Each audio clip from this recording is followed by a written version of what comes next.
Hello guys, welcome back with another video of the topic foreign exchange rate। आज का जो हमारा chapter था, जो हमारा चल रहा था कंटिन्यूइंग चैप्टर जो हमारा था फॉरेन एक्सचेंज रेट, उस चैप्टर के लास्ट टॉपिक के ऊपर हम लोग बात करेंगे जो कि है मेरा फॉरेन एक्सचेंज मार्केट। यानी हम लोगों ने फॉरेन एक्सचेंज पढ़ लिया, उसके हम लोगों ने दोनों मेथड्स पढ़ लिए सेट करने के, डिमांड क्यों करते हैं फॉरेन एक्सचेंज की ये पढ़ लिया, सप्लाई क्यों करते हैं ये पढ़ लिया। इसकी सारी वीडियोस पहले यूट्यूब चैनल पे मेरे पड़ी हुई है, तो आपने अगर नहीं देखी तो पहले उसको देख लीजिए। तो आज का जो हमारा टॉपिक है वो बेसिकली हमारा बेस करता है मेरी फॉरेन एक्सचेंज मार्केट के ऊपर, कि हमारी जो ये फॉरेन एक्सचेंज मार्केट है ये होती क्या है, किस टाइप की होती है, इसके काम क्या होते हैं, कैसे ये वर्क करती है, ये सारी चीजें आज हम लोग डिस्कस करेंगे हमारी इस आज की वीडियो। तो चलिए स्टार्ट करते हैं हमारे पहले कॉन्सेप्ट के ऊपर से, जो कि है मेरा फॉरेन एक्सचेंज मार्केट। सबसे पहली चीज यहाँ पे क्या है कि मेरी फॉरेन एक्सचेंज मार्केट होती क्या है, किसको कहते हैं फॉरेन एक्सचेंज मार्केट। तो it refer to the market for national currency of different countries in the world. Foreign exchange market मेरी एक मार्केट होती है जहां पे जितनी भी नेशनल करेंसीज हैं डिफरेंट कंट्रीज की, उनके बीच में ट्रेडिंग होती है। यानी कि अब जैसे एक सेंटर बना दिया जाता है, एक प्लेस बना दी जाती है, एक मार्केट डिसाइड कर दी जाती है कि ये मार्केट है, यहाँ पे इंडिया वाले अपनी करेंसी भेज सकते हैं, चाइना वाले अपनी भेज सकते हैं, यूएस वाली अपनी भेज सकते हैं, यूएई वाली अपनी भेज सकते हैं, यूके वाली अपनी भेज सकते हैं। हर कंट्री ने अपनी अपनी करेंसी भेज दी। अब उस करेंसी को जिसको जो करेंसी परचेज करनी उसने वहां से वो करेंसी ले ली। फॉर एग्जाम्पल हमें यूएस डॉलर लेने, तो हमने क्या किया, हमने देखा कि एक यूएस डॉलर के लिए हमें 60 रुपए देने पड़ेंगे, तो हमने 60 रुपए दिए और बदले में एक यूएस डॉलर परचेज कर लिया। अब मेरे पास $1 फॉरेन एक्सचेंज अवेलेबल है ना। तो यहाँ पे क्या हो गया, जैसे हम लोग सामान खरीदने जाते हैं, अब अगर हमें ये मार्कर खरीदना है तो हम लोग क्या करते हैं, मार्कर की मार्केट में जाते हैं कि भैया कहाँ पे मार्कर मिलेगा, तो स्टेशनरी की शॉप पे मिलेगा, तो हम लोग स्टेशनरी की शॉप पे जाके मार्कर परचेज कर लेते हैं। सेम एज इट इज जब हमें फॉरेन करेंसी की नीड होती है, क्योंकि इंपोर्ट एक्सपोर्ट करने के लिए हमें फॉरेन करेंसी चाहिए, तो जब हमें फॉरेन करेंसी की नीड होती है तो हम लोग कहाँ जाते हैं, फॉरेन एक्सचेंज मार्केट में। वहां पे जाके हम अपनी डोमेस्टिक करेंसी के बदले में उनसे फॉरेन करेंसी परचेज कर लेते हैं, और जिस जगह पे, जिस मार्केट में, जिस प्लेस में ये सारी बाइंग और सेलिंग एक्टिविटी परफॉर्म करते हैं करेंसी की, उस प्लेस को हम लोग बोलते हैं फॉरेन एक्सचेंज। तो सिंपल सी डेफिनेशन इसकी क्या है, फॉरेन एक्सचेंज मार्केट हमारी एक प्लेस होती है जहां पे जो भी मेरे बायर और सेलर हैं जो कि फॉरेन करेंसी परचेज करना चाहते हैं, वो वहां पे जाके फॉरेन करेंसी परचेज कर सकते हैं। अब इस फॉरेन एक्सचेंज मार्केट के फंक्शंस क्या होते हैं, मतलब ये क्या क्या काम परफॉर्म करती है। तो फॉरेन एक्सचेंज मार्केट के बेसिकली 3 फंक्शंस होते हैं। यानी अगर आप क्वेश्चन आता है कि functions of foreign exchange market, तो फंक्शंस हमारे 3 होते हैं, क्रेडिट फंक्शन, ट्रांसफर फंक्शन और हेजिंग फंक्शन। कौन कौन से हैं, credit function, transfer function, hedging function. ये 3 तरह के फंक्शन जो है वो हमारे फॉरेन एक्सचेंज मार्केट परफॉर्म करते हैं। सबसे पहले आता है क्रेडिट फंक्शंस। क्रेडिट फंक्शंस का मतलब होता है कि ये जो फॉरेन एक्सचेंज मार्केट है ये आपको फॉरेन करेंसी में लोन ऑफर कर देती है। यानी जैसे कि फॉर एग्जांपल, जैसे अभी प्रेजेंट टाइम में इंडिया वालों ने राफेल मंगवाया, राफेल आए ना, बहुत सारे राफेल परचेज किए उन्होंने। तो राफेल जो उन्होंने मंगवाए हैं उसमें उन्होंने क्या किया, उनको फॉरेन करेंसी की जरूरत थी, तो वो फॉरेन एक्सचेंज मार्केट में गए, उन्होंने बोला भैया हमें फॉरेन करेंसी की जरूरत है, आप हमें फॉरेन करेंसी उधार दे दीजिए, हम उसके बदले में आपको रिटर्न में डोमेस्टिक करेंसी और एज वेल एज इंटरेस्ट भी प्रोवाइड करेंगे। उन्होंने हमको पैसे दे दिए क्रेडिट।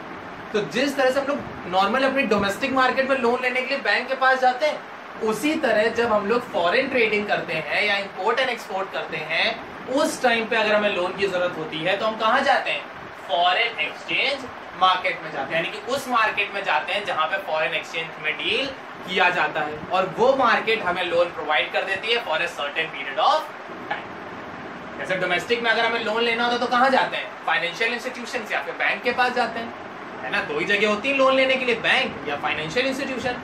उसी तरह जब हमें फॉरेन का ट्रेडिंग में लोन की जरूरत पड़ती है तो हम जाते हैं फॉरेन एक्सचेंज मार्केट। बात समझ आ गई। दूसरा फंक्शन आता है मेरा ट्रांसफर फंक्शंस। ट्रांसफर फंक्शंस का मतलब जैसे नाम से ही आपको समझ में आ रहा होगा, यहाँ पे ट्रांसफर्स की बात हो रही है। ट्रांसफर का मतलब यहाँ पे क्या हो गया, यहाँ पे हम लोग अपनी जो फॉरेन करेंसीज हैं उनको ट्रांसफर कर रहे हैं। जैसे हमने यूएस से कोई सामान खरीदा तो जो यूएस डॉलर मेरे पास अवेलेबल थे वो फॉरेन एक्सचेंज मार्केट क्या करेगी, मेरे पास से लेके यूएस मार्केट को दे देगी। अब जैसे फॉर एग्जांपल मैं एक मार्केट हूँ, मैं एक फॉरेन एक्सचेंज मार्केट हूँ, अब ये इंडिया है ये यूएस है, तो क्या हुआ, इंडिया वालों को जरूरत थी सामान की, इंडिया वालों ने यूएस से सामान खरीदा। अब मेरा रोल क्या होगा, मैं इंडिया से यूएस डॉलर लूंगा और यूएस में ट्रांसफर कर दूंगा, या मैं इंडिया से यूरो लूंगा और यूरोप में दे दूंगा, या मैं इंडिया से कोई भी अदर करेंसीज लूंगा, फॉरेन करेंसीज, और उस कंट्री को प्रोवाइड कर दूंगा।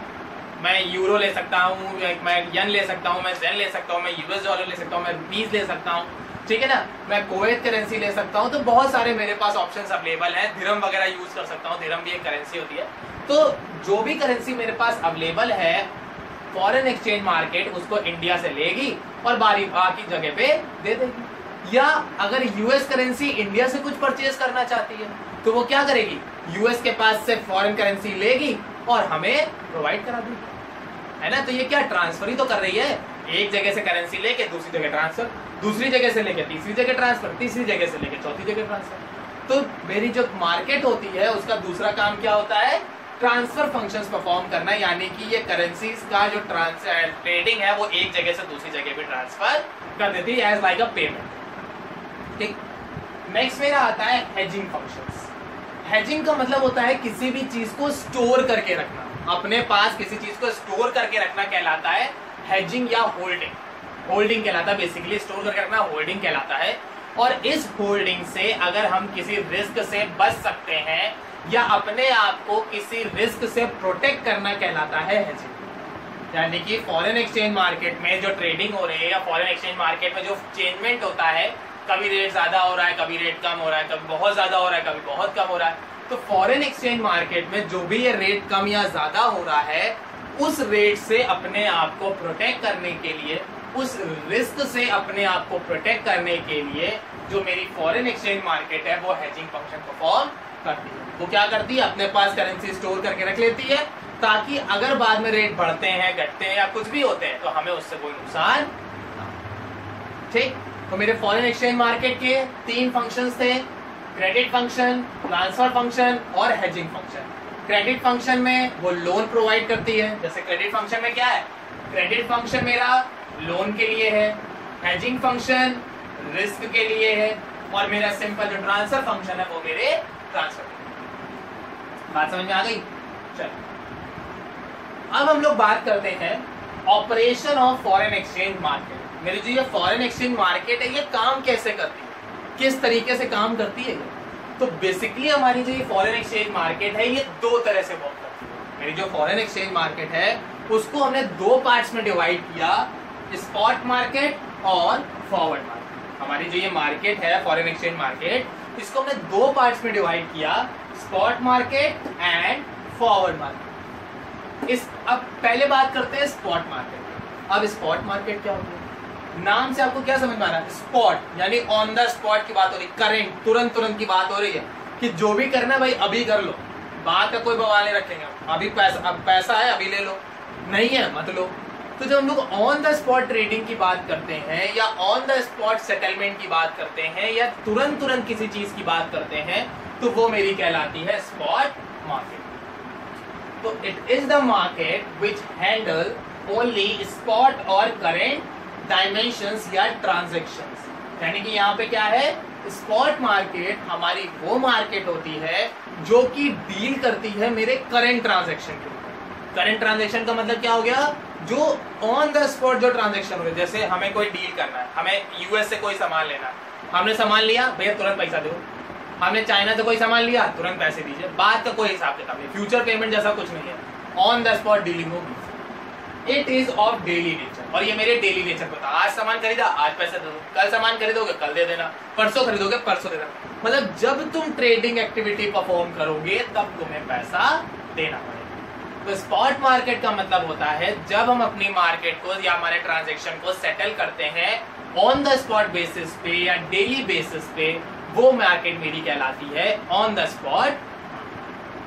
ठीक है, दूसरी मेरी आती है फॉरवर्ड मार्केट। अब मेरी फॉरवर्ड मार्केट क्या होती है, फॉरवर्ड मार्केट का मतलब होता है जब हम लोग कोई ट्रांजैक्शन जो है वो सेटल करते हैं फ्यूचर में। कोई भी जो मेरे ट्रांजैक्शन है उन ट्रांजैक्शन को हम फ्यूचर में सेटल कर रहे हैं, यानी कि बाद में। सामान अभी ले लो, पैसा 1 साल बाद, 2 साल बाद, 5 साल बाद देना है। तो जब आपका जो ट्रांजैक्शन है वो सेटल हो रहे हैं फ्यूचर में, बाद में सेटल हो रहे हैं, तो उसको बोलते हैं फॉरवर्ड मार्केट। तो it is the market which handles future transaction. ये हमारी वो मार्केट होती है जो हमारे फ्यूचर मार्केट को या फ्यूचर ट्रांजैक्शन को हैंडल करती है। ऑन द स्पॉट मार्केट में किसी भी तरह का हेजिंग फंक्शन नहीं होता है, क्योंकि हेजिंग फंक्शन क्या होता था, फ्यूचर में होने वाले रिस्क से बचाता था। हेजिंग का मतलब क्या था कि जो हमें फ्यूचर में रिस्क होने वाला है उससे हमें बचाता। तो जब ऑन द स्पॉट मार्केट में किसी तरह का फ्यूचर सेटलमेंट है ही नहीं, तो यहाँ पे हेजिंग फंक्शन होता ही नहीं है। बट जो मेरी फॉरवर्ड मार्केट है वो फ्यूचर में ही बात की जाती है, तो यहाँ पे हेजिंग फंक्शन जो है वो परफॉर्म किया जाता है। तो हमने क्या क्या समझा? हमने फॉरेन एक्सचेंज मार्केट पढ़ी, उसके फंक्शंस पढ़े और उसके ऑपरेशन एक्टिविटी पढ़ी। आई होप सबको सारी चीजें क्लियर हो गई होंगी। अगर आपको कोई डाउट है, क्वेरी है, सजेशन है, एडवाइस है, व्हाटएवर द इट इज, अगर आप मुझसे कुछ शेयर करना चाहते हैं तो वो कमेंट सेक्शन पे आप मुझसे शेयर कर सकते हैं। Thank you.